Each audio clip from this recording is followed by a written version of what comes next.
जय श्री राम। नाम जप से कौन सी शक्तियां छुपी हुई जागृत हो जाती हैं। प्यारे भक्तों, यह टॉपिक बहुत अच्छा है।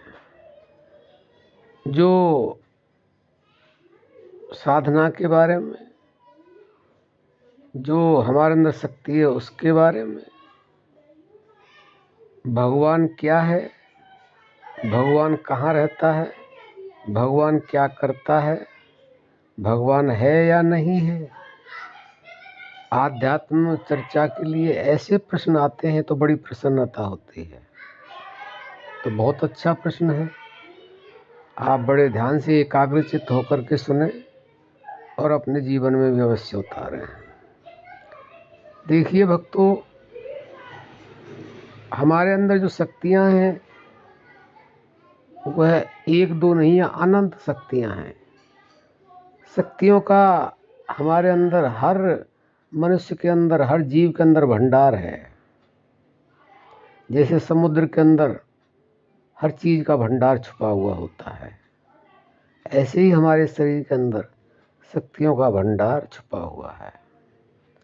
लेकिन एक महाशक्ति है जिससे सारी शक्तियां उत्पन्न हुई हैं।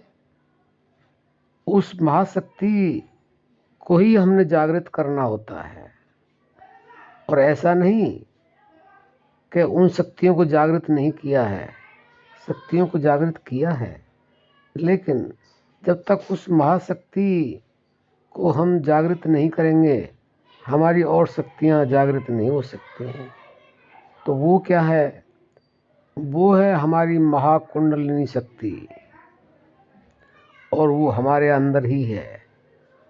संतों ने ऐसा बताया है कि सुषुप्त अवस्था में वह सोई हुई रहती है। वह जो महाशक्ति है उसको हमारे संतों ने जगाया, जागृत किया। तो उस शक्ति से जगाने के बाद में उनको क्या मिला पूरा नहीं बताया जा सकता। उनको वह मिला जो उनकी सोच से भी परे था। तो वास्तव में ही अगर आप उस छुपी हुई शक्ति को आप जागृत कर लें तो वास्तव में ही आपको भी वही मिल जाएगा जो उनको मिला। लेकिन बात ये आती है कि उस शक्ति को जागृत कैसे करें। तो वास्तव में ही नाम जप से ही उस शक्ति को जागृत किया जा सकता है। और जागृत करने का बहुत ही सहज और सरल तरीका है श्वासों का घर्षण। जैसे पुराने ज़माने में जब कोई सुविधा नहीं थी, विज्ञान ज़्यादा तरक्की पर नहीं था, तो अग्नि कैसे जलाते थे, अग्नि को कैसे प्रकट करते थे?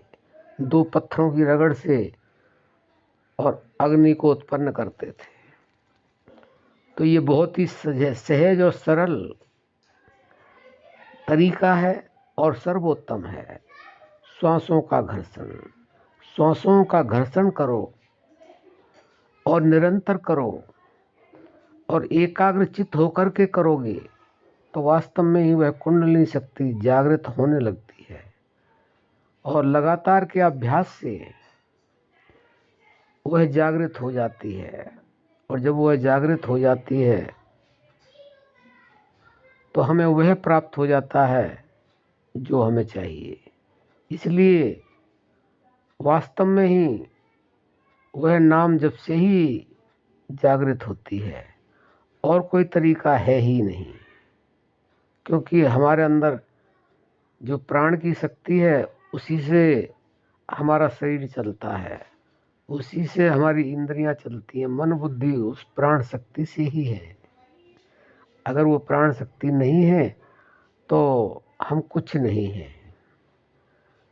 तो भक्तों, हम ये कहना चाहते हैं कि वो जो छुपी हुई शक्ति है हमारे अंदर, उस शक्ति को जगाने के लिए अवश्य हमें प्रयत्न करना चाहिए। और यह प्रक्रिया आप कहीं भी कर सकते हैं और कभी भी कर सकते हैं। ये आप यह भी समझ लें कि ये वह प्रक्रिया है, इससे हमें सब कुछ तो मिलेगा ही, लेकिन उस आनंद की अनुभूति आपको जीते जी होगी जिसको वाणी नहीं बता सकती। वो स्वयं में स्वयं है, वो दुख सुख से परे है। तो आशा करते हैं नाम जप से वो छुपी हुई शक्ति को अवश्य जागृत करें और अपने जीवन को कल्याण में बनाएं। अब हम अपनी वाणी को विराम देते हैं। जय श्री राम।